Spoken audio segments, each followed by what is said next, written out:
We are back with episode number 3 with my main man Tyrone. What's going on? My boy. And today we have a very special guest. This guy is very involved on campus, Greatest Minds Society. He's involved with SIF.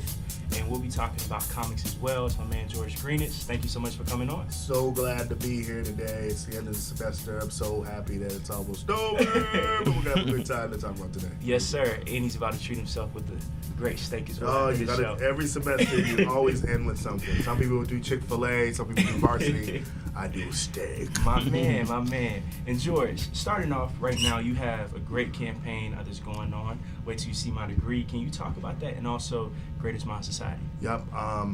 Greatest Minds Society was started when I came to campus 5 years ago. Mm-hmm. One thing I saw at Georgia State was that they had a really extreme diversity plusness here on campus. Nice. We had lots of different people from different ethnicities. And I'm from Boston, so it's really interesting about Boston is that, you know, you really don't see that kind of diversity on campus. When I got here, I was like, wow, this is great. But I also felt like sometimes the campus didn't really capitalize on that. Big fact. And so I wanted to put together an organization that started Greatest Minds that brought people from different races, classes, and different gender identities together to talk about issues that are faced on campus, but also issues faced in society at large. And so we've been around for 5 years. We won a couple awards from, and so forth from different campus organizations and departments. But our newest initiative is the Way Till You See My Degree initiative, which it started actually in Boston 10 years ago, but we liked it so much we decided to do it here at Georgia State, where we brought together faculty, students, and older students, or with GSU freshmen, to really start doing this kind of intra and intergenerational model of mentoring. Instead of just being in the classroom, we get them together to talk about resources, sharing resources, getting pizza. Oh, I went to study abroad. Oh, this is how I got a scholarship. Oh, this is how I got a career. This is how I found out about this job at this corporation or this job on campus. We just try to create a space, where students and faculty and staff can just be themselves, but also be great role models, and just instead of being out inside the classroom and doing that. Right. Awesome. And for students who are interested in possibly joining, how can they join? They have to join on this new thing called Panther Information Network. PIN now. PIN. Yeah, we're so used to which was OrgSync, which was something else. Yeah, I was about to say, I've never heard of this thing you're talking about. I know. They changed it up, man. One thing about Georgia State is a school without any traditions, they just change them. Right. So so they kind of like, if you're holding on to something that we did this for many years, like Georgia State, it didn't work, let's change it. Yeah. And so you can do that, but also you can join on Instagram, Greatest Minds GSU, Instagram, and also Facebook. Awesome. Find us on there as well. Awesome. So you've been doing it, you say now, for 5 years now? 5 years, and it's great because you get to work. I get to bring together graduate students and undergraduate students to work on projects on campus, and we do things such as discussions about urban cities, about diversity on campus, but also we talk about race and gender. We just recently had a woman by the name of Fanchon Cox, D. Giovanni, who actually was put together something called it's called the Writer Movement on at the Academy Awards, where they made sure that equal pay is for women and equal pay for minority actors when these different big kind of blockbuster movies come out. Right. And she's one of the originators of that. Also, I went to high school with her. Yeah. So it's really good and so forth. That's really I went to high school with Matt Damon and Ben Affleck. Yeah, I already told you about that. Really? Yeah, from Cambridge, Massachusetts. Hey, story time. Hey, let them know about the story. No. Ben was younger, but Matt was my classmate, and Fanchon and Matt was in drama class together. But Matt was always a great actor, always. Yeah. But I did beat him one time, but we'll talk about that. That's what's up. And George, so far, if you had to just guess, what has been the greatest achievement so far for Greatest Minds Society? I think the best thing is that it's a place where students can actually see how to run an event, and how to tackle it, and also to get students to put on their resume that they were panelists. Because a lot of times we see students that they sit and participate in events, but one thing I wanted to do was challenge people to be panelists and have a voice and stick to public their speaking some way. Public speaking. So that's one thing we usually put a lot of people on campus to actually be speakers Right. for the events, and so students get to say, "Hey, I spoke at this event." So we Yeah. try to add that whole piece, but places for people to take leadership. That's awesome. So you mentioned that you're from Boston, right? Right. So, like, what was that like coming up early on there, and then how do you think that influenced you to do what you ended up doing? Yeah, it's true. One thing that in the Boston and Cambridge area, there are a lot of nonprofit organizations, and I don't think in the Atlanta area you don't have as many, but nonprofit organizations, community-based organizations, Boys and Girls Clubs, all these different places where small organizations have lots of small youth programming where Right. people can learn different things. And I think I've been very fortunate to be a part of many of those different programs. And so when I saw that was lacking here at Georgia State, I decided to create one. Right. And that's why I started Greatest Minds and so forth. So Boston was a very, town that is with deep tradition, lots of different historical things, the Revolution, Right. and lots of other things, and also many different racial strifes have happened in Boston. Yeah. But that's why when I decided to go to college, my undergrad, I went to Morehouse College. So I came down here to Atlanta. Yeah, I came to Atlanta. And so I came in the early 90s to come here. And I got to see Atlanta before it was Atlanta. You saw like Freaknik. Yeah, Freaknik, and this was pre-Olympics, and this was the Raw. Black Mecca, Yeah, and raw. redefining what Atlanta.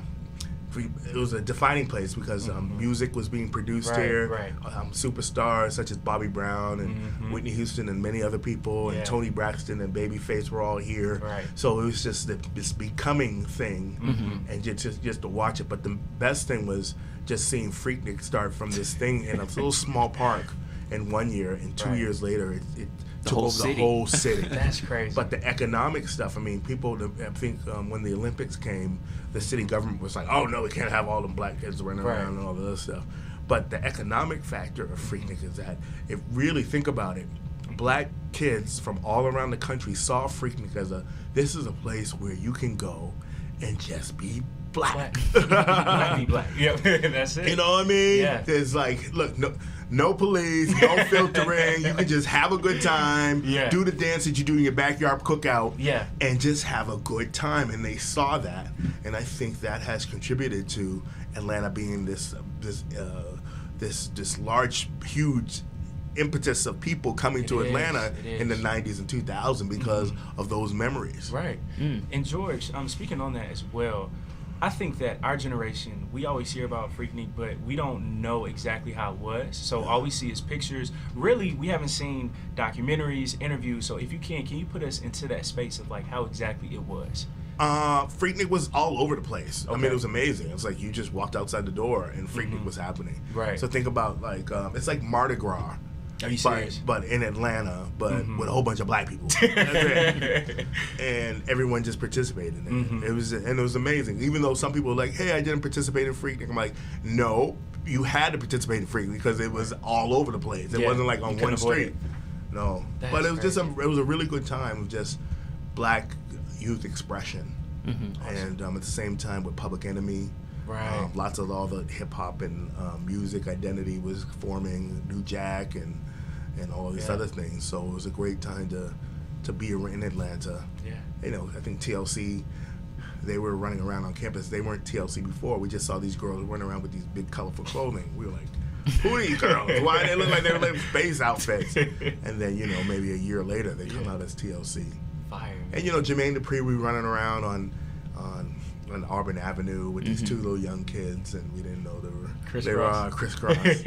That's crazy. Yeah, so it's a really amazing time just to be in Atlanta at those times.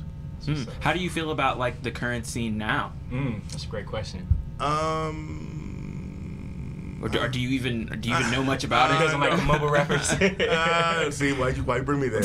Ah. No, I mean, I frequent Edgewood Avenue. I think Edgewood Avenue is a really great, interesting spot. Love But it's Edgewood. interesting, like 20 years ago, you would never be caught on Edgewood Avenue. Are you serious? It wasn't a play. Like, parents, I hear parents say, wow, my kid's about to live on Edgewood Avenue. And they're like, do you know what Edgewood Avenue was? It was like a really hot drug market Oh, wow. in Atlanta. But, Wow. it was abandoned and, artists came and Sounds for like the good old mural, gentrification, George. for the murals, and then the city was like, this can work, it's downtown, and then comes a streetcar, and Right. all these different things, and small businesses open, and people want to do Tattoo shops and things like that, bars. Yeah. But I mean, I like Edgewood. I think Mm-hmm.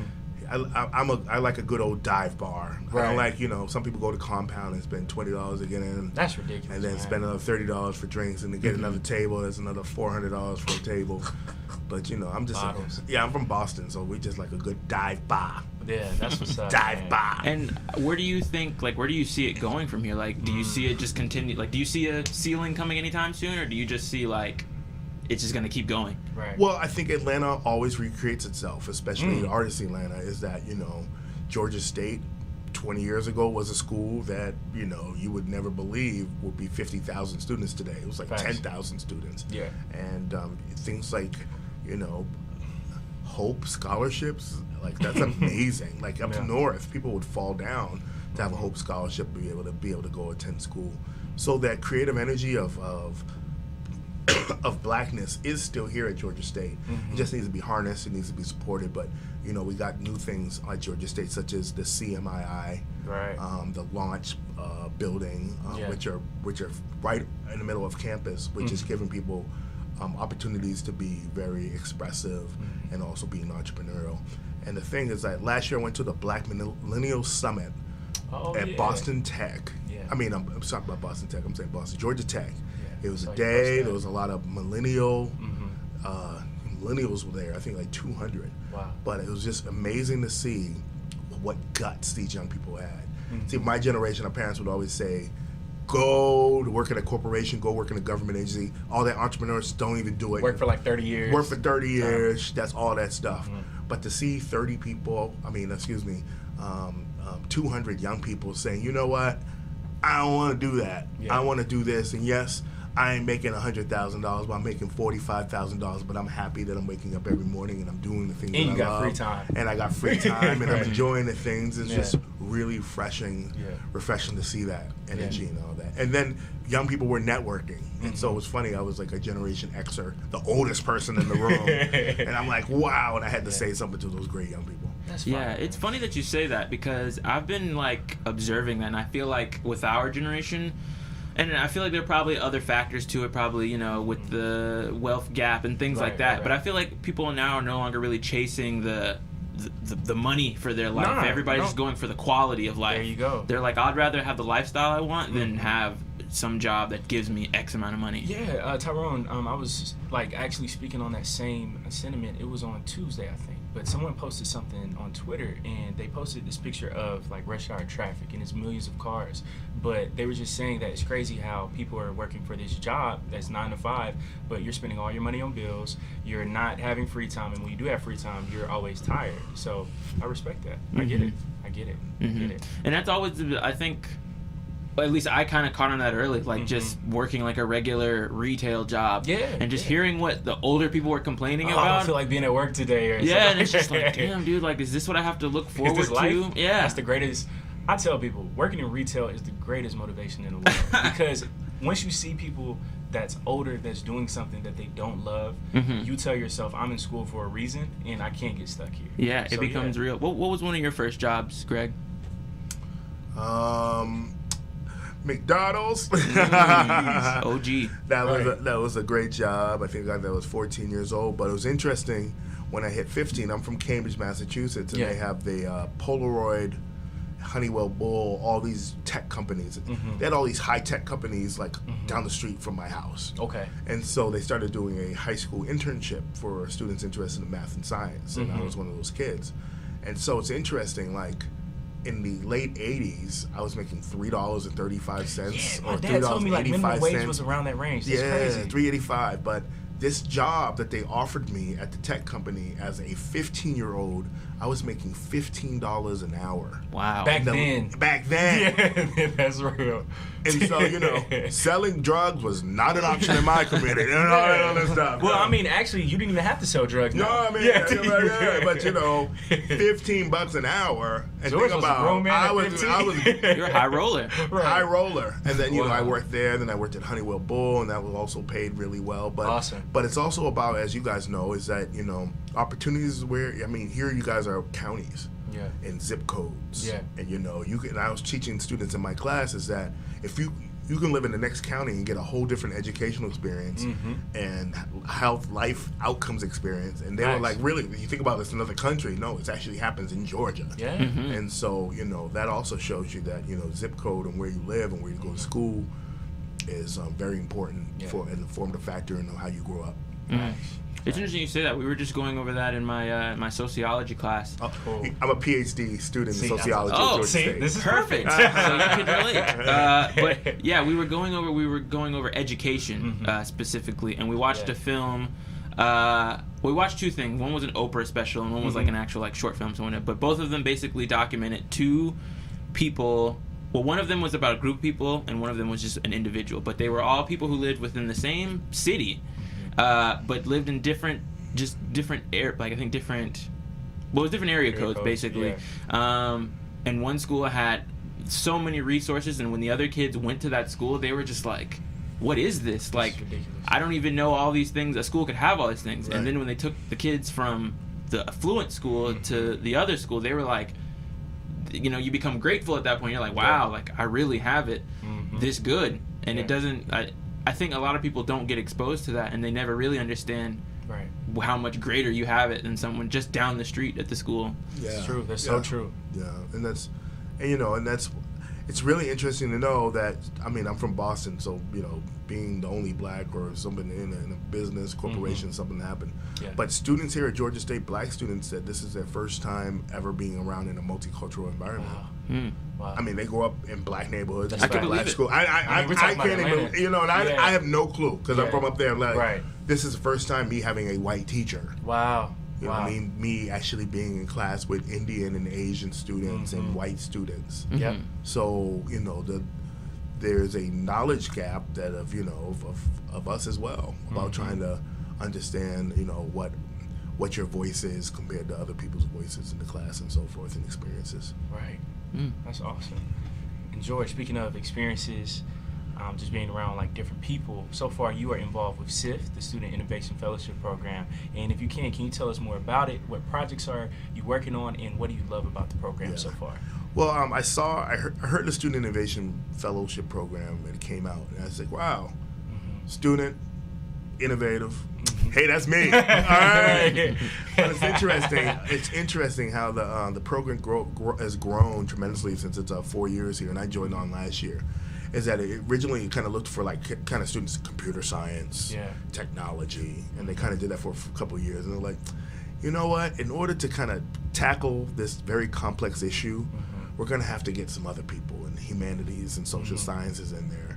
And so, usually from what I found and the work I do and just in general is that when you work with people that are in a certain discipline, they all kind of get stuck at the same place. And, the soft skills and the hard skills are very interchangeable when you're trying to develop products or projects or applications, social apps, and doing data analysis and so forth. You need many different tools to get at this situation. And so I think what SIFT has done over the years has been able to broaden that to bring in the humanities and social sciences along with computers, science, and technology to actually tackle the issues that we want to do through the SIFT program. And the SIFT program brings together students to think about innovative ways to tackle technology in teaching, but also ways to kind of promote some of the great history of Atlanta and great different projects such as looking at older maps and digitizing them, looking at older restaurants and bars and the historical influence they have on campus. We're doing Manuel's Tavern, but we're also thinking about doing Kenley's. I've heard Kenley's. You been to Kenley's? No. I've been to Kenley's. Fire. Kenley's is in the Citizens Trust building right on campus. It's a black restaurant. It's the Kenley. And so he has all these pictures of... Oh, I have been there. I didn't know the name of it. Okay. Because I remember in the summer when George told me about it, I was like, nah, but then when he told me about the pictures and stuff... Yeah, as soon as you said the pictures, I was like, okay, I know exactly what you're talking about. But you go in there, and then we did Manuel's Tavern, which has a lot of historical artifacts. And we went to Kenley's, and I'm like... It's the same. It's the same. We have all these black superstar politicians, singers, dancers, community activists in here. Wouldn't it be a great project just to document all these people. I think he has over 300 pictures in there. Wow. Tony Braxton, you know, Baby Boy. And You can we're talking honestly about, just like, get generations. lost. Just Andrew like, Young. That's amazing. You know, all these different people. Jesse Jackson, Mike Tyson. Wow. Everybody's in there, a picture with him. But it's just a great kind of historical piece that we can add to the, you know, GSU database to talk about, you know, when we talk about Atlanta, what Mr. Kenley's restaurant is Atlanta. Right. Of all the different people that have come by there and so forth. That's amazing, man. So I wanted to ask, like, you know, you seem to be, you know, involved in a lot of things that deal with other young people's futures and things like that. So what drives you to, you know, to do something like that? Well, you know, growing up in the Boston and Cambridge area, I've been able to have Professor Charles Ogletree at Harvard University, a law student, you know, grew up down the street. So Harvard University and MIT were my playgrounds growing up. There will always be these free lectures. You know, Henry Louis Gates has also been a mentor of mine, Cornel West. And this is me just as a college student. We're talking about intellectual giants. I know, but they're like down, they're neighbors. Crazy. You know It's what so I mean? crazy how, like, nonchalantly you talk about all these big people. Like, oh, you know, Matt Damon, Cornell, George, he's like, yada, I yada, went to yada. Harvard, but, you know. Yeah, I did go to Harvard as well, but but I mean, you know, these are people that, you know, were residents and neighbors, and so when Harvard, you know, so doing community forums is something that I think in a certain university should do, and that's what Harvard would have it, open it to the public. MIT would have it, open to the public, and so that's the tradition of why I started Greatest Minds, is that whole piece of town and gown coming together to share resources and talk about issues that are facing community members. Awesome.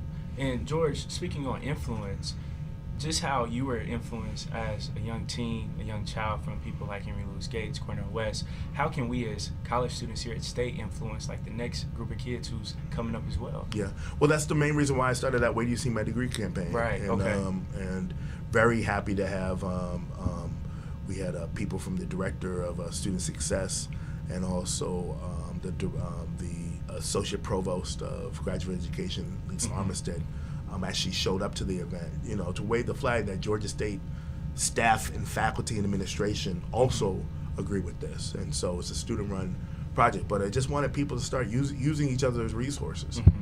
You know, a lot of times people think as a teacher is supposed to just pour all the information into you in the college experience. It's about being a part of student clubs, about arguing with people about how to do a program or project, about sharing resources, about being innovative and starting podcasts like you guys are, and being able to put it out there, and hopefully someone would hear it, Spike Lee or somebody to pick it up. We pray. Hey, Spike, how you doing? I know Spike, by the way. But pre-plug.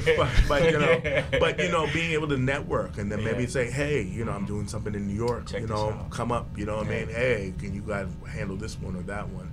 And those are the things. You know, I'm just a very super overly networked kind of guy. And I look, you know, some people might see like a room and they just see all blue, but I see little red lights. I'm like, dot. I can connect all these people.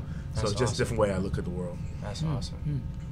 And I try to get everyone to look the world just like me. That's awesome. George, like, can you pinpoint like a moment where you realized that networking is so vital if you want to get anything accomplished in life? Because just knowing you, like George, he's always involved on campus. Like, you always see him at every event. So when was that time where you just got it of, yeah, man, like I got to meet people, talk to people, get involved? Well, I think it came in high school when I think I ran for class president. And like, you know, and you know, I was like kind of moderately popular. You know what I mean? Come from a good family in Cambridge, but you know, it's just like, let me just go out there. So I had to put up signs, and you know, we didn't have social media so it back wasn't in as the easy. day. We had to pants out pamphlets. You had to post stuff up. Write notes in class. Yep, you had to shake hands. And so I think that kind of street team, it later evolved to that kind of methodology, became in the 90s street team of stuff. But that kind of, and also as someone and I got really good at that, and I decided in the 90s become after learning from all the great people in Atlanta how to throw a party, I decided to go back to Boston and throw parties. And so I learned street team and all the other stuff, and was a very successful kind of DJ. And, DJ George. The little DJ. I wasn't the best, but I was a better promoter. But you know, but you promote, you know, parties in 2 days without any internet. That's tough. But that was just the way. The word of mouth was just amazing. And now I think we get a little lazy of talking to people. We're just like, oh, just throw it on Instagram. Yeah. Yeah, I was gonna ask you. I was like, so when like the rise of social media happened, like how did that like change your game? Well, I was running a nonprofit at the time, and it was a college student nonprofit helping students to go to HBCUs. Okay. And they were like, in 2004, send an email. They're like, we don't read email. And I'm like, what do you mean? We're on this thing called Facebook. And I'm like, what the hell is a Facebook? But the thing at that time, you had to have a college. College email. So I had to dig up my Harvard alumni college email in order to communicate on this thing. Wow. And so that was how I was able to network with all my students. And that was a new thing. And then MySpace was right after that. MySpace was fire, man. A lot of people be sleeping. My mom never let me get a MySpace, so I never enjoyed that. MySpace, and there was Black Planet. Yeah, I remember Black Planet. And there were all these different like Bebo, that was all those things. And I love to do a talk about. I think we're gonna do it when last year we did a thing called Internet Society and Black Twitter on campus. I love that event. Yeah, you came? Yeah. All right, I was there. So, but we're gonna do another one this year, in February. Internet Society in Georgia State. But I want to have a whole piece about a session on why social media platforms die. I just thought it would be interesting just to say, here are the 5. Let's talk about why they died. Do you have a theory on why you think they died? I have no theory on it. That's why I have greatest minds, so you can bring the smartest people together to think it through. But why did Black Planet die? Why did MySpace die? And Facebook to a certain extent as well.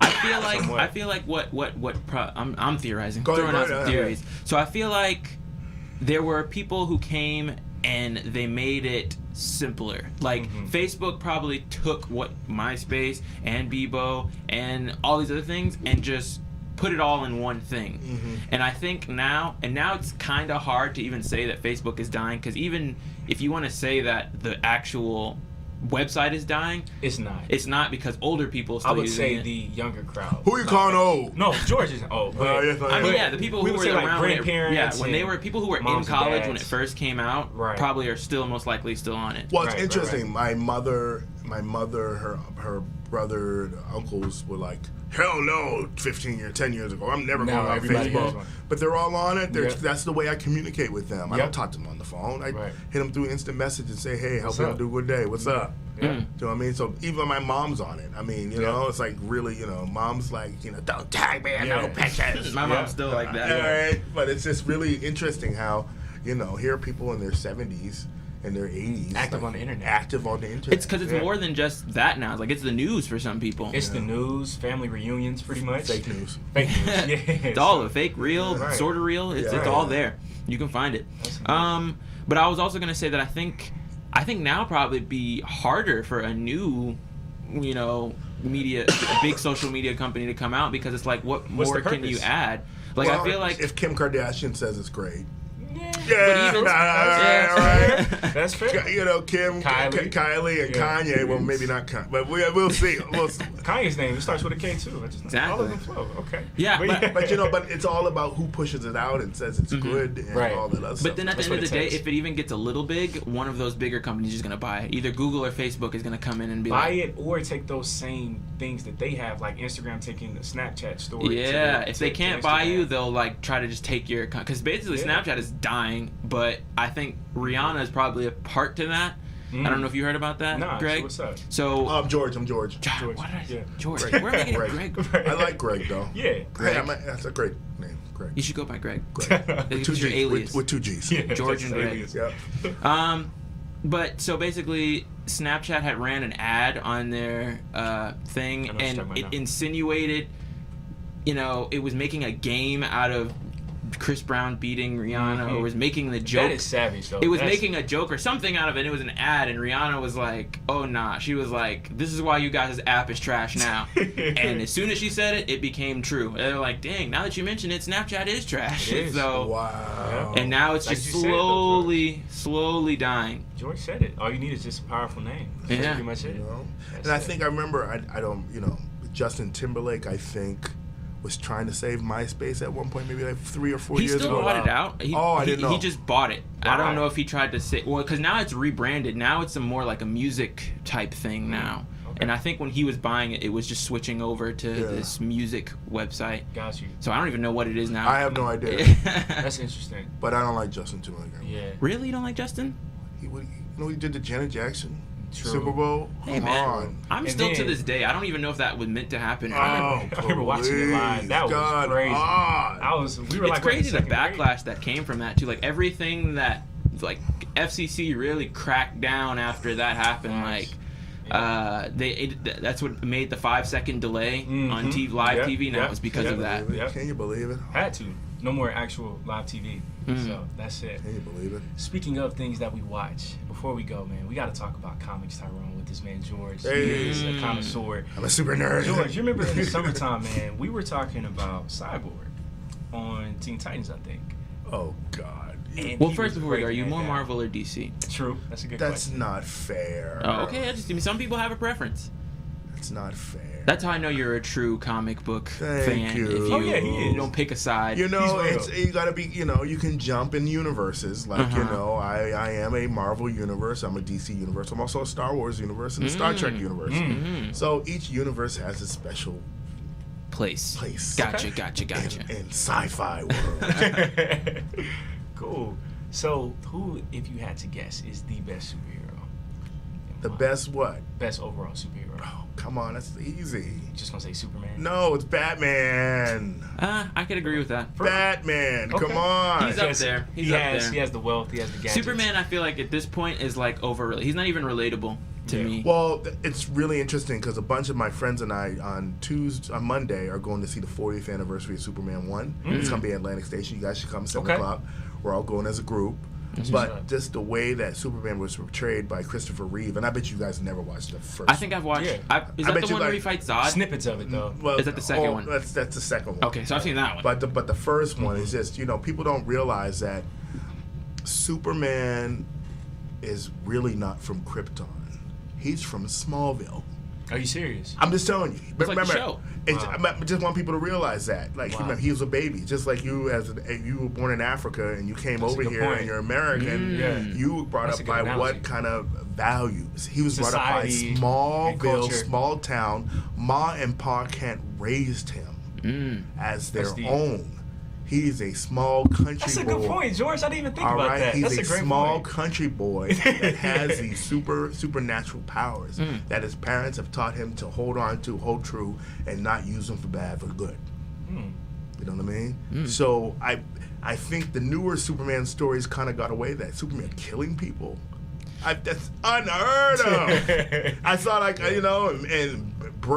beating up knocking down buildings, and I'm just like, who is this guy? Yeah. So for me, Superman was and Clark Kent both coexisted inside of each other, and it's a happy medium of people's personalities. You know what I mean? There's the George, and also there's the chip inside of me. Right. You know what I mean? Greg. The Greg. All right. Greg. I was thinking that too. But just those, those different, those different pieces that might be a part of your DNA of your family members and so forth that live inside of you. That's awesome. So what makes Batman stand out for you? Well, you tell me why you like Batman first. I'm gonna let you go. Well, I like Batman more or less. Not necessarily. Well, I will say that the Christopher Nolan trilogy, kind of like the way that story was told, made me, gravitate towards Batman because that was a very realistic take on it. But I would just say simply because he comes from a place where I feel like a lot of people wish they were at. A lot of people wish that they were super rich because they feel like if they were, then all of their problems would just disappear. But I feel like Batman shows you that even if you have all the money, problems. you still have like these inner demons that you can never really truly be happy. Yep. So Yep. I think just the way that they explore that, and then like the symbolism behind each of his villains, especially like the Joker, like the relationship between the Joker and the Batman, I feel like it's probably one of the best dichotomies just in literature in general, probably. So I don't know. I think I've always just liked the layers of Batman. Well, let's keep on going down on Batman. What year was it created? What year was it? Like 1930s? Would we Maybe. say? But think about this. If you go into the sociological piece of this, is that people were moving into cities at that time. And so cities were these new places where industry was happening, and immigrants were moving in, and low-income people. And so Gotham City, of what we see in Batman, was what people believed what inner city living was going to be like. So I want people to kind of delve into that, is that's where you're all corrupt, you're immigrant, you're poor, and people living in such close proximity were turned into vagrants, and who's going to save them? Somebody has and to so in the 1939 and 1940s, when Batman was created as the way of how society was going to solve people living together. I want people to just really go back to what Gotham City was. It's like it was people's fear of what inner city living was supposed to be back. That's deep. So I just want people to kind of layer that back. Yeah. Of why Batman is such an interesting character, and also the death of his parents. Batman has never cried in an episode, I think, on the comic, Serious? except for the first episode when his parents are murdered. Wow. So then that means he's like internalized emotions, all that stuff. That's crazy. Isn't that crazy? Yeah. So it's really interesting. Sociological And then also, Joker is amazing. Yeah. And there's one episode of Joker, I think, when Joker comes back with Batman Beyond. I think it came out in maybe 1998. I'm not even gonna spoil it, but everyone should just go see that. That was the best Batman animated series ever. Yeah. Awesome. What did you think about like I said, the Christopher Nolan trilogy? I enjoyed it. There's really nothing deeper than that. No, I thought it was good. Huh. Interesting. I thought it was good. I mean, I do like the Batman, the first and the second one with Tim Burton. Okay. Yeah, I really enjoyed those. I like the dark nature of it, because we grew up with Batman was Adam West and pow, bam, boom, onomatopoeias and stuff. Yeah. So all that was that's how we grew up, and then this new kind of take came out in the 1980s of what Batman was. It wasn't this, just kind of like, hey, I'll stop the crime and let's have a, it's really different. Like, he just didn't take no shit. Yeah. So it was really cool to see that. So I think of that, and then, some people like Ben Affleck as Batman. I thought he was okay. To me, he makes a good Bruce Wayne, but he doesn't make a good Batman. Right. Yeah. Right. Yeah. That's agreed. Yeah, but that's a good point. Yeah, I think mostly I'm married to the Christopher only because that Joker performance. Really, like I went back and watched it again, maybe a week ago.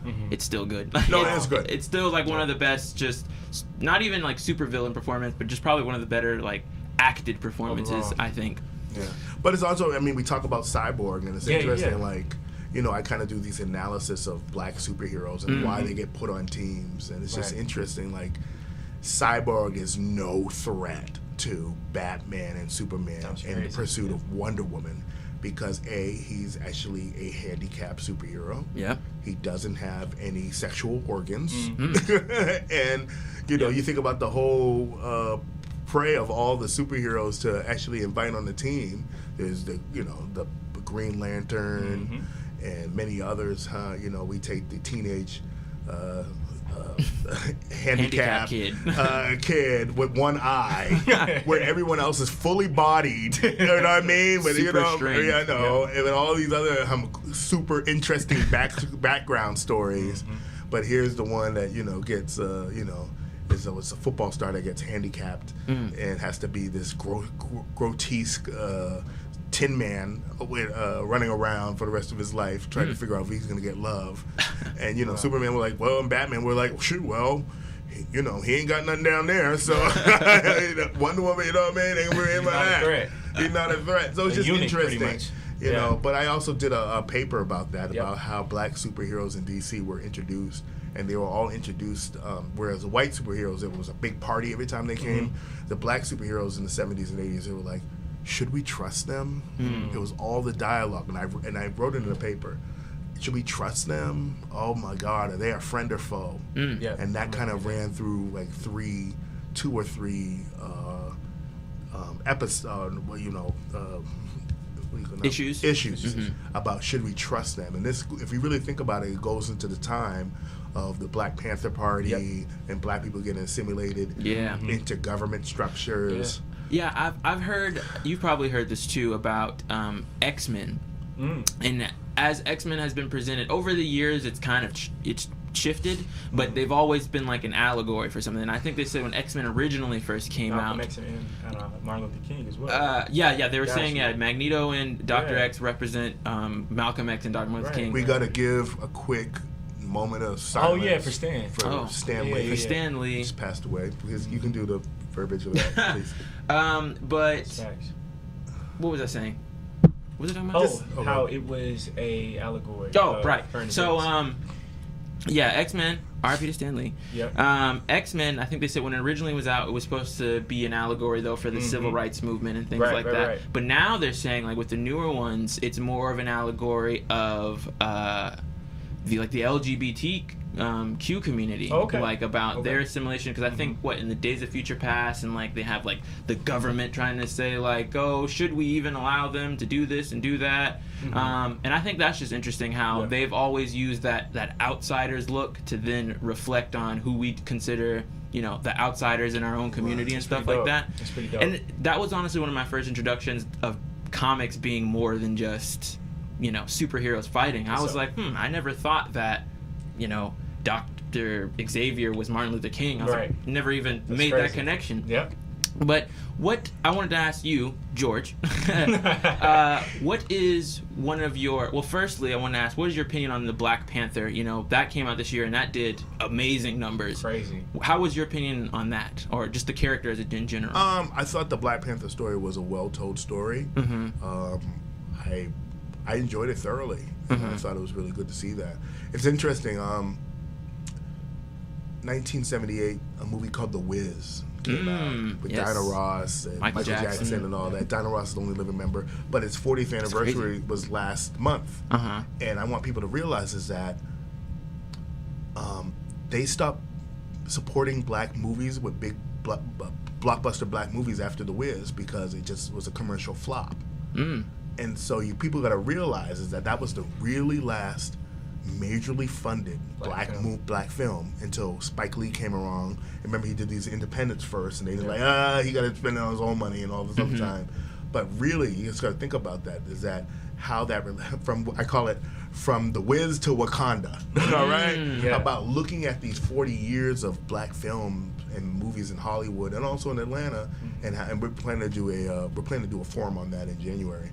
About for Black History Month, looking at 40 years of black film from The Wiz to Wakanda here at Georgia State through Greatest Minds, just to talk about that. George got some fire events on the calendar, man. Trying to get it come through. Right. Yeah, but I'm just, I think it's really, people will realize, we all clapping to Wakanda, but let's really look at what happened before Wakanda. There was, all these 90s New Jack movies, New Jack City, Boys in the Hood movies. Right. Yeah, let's keep on going back. Black exploitation films.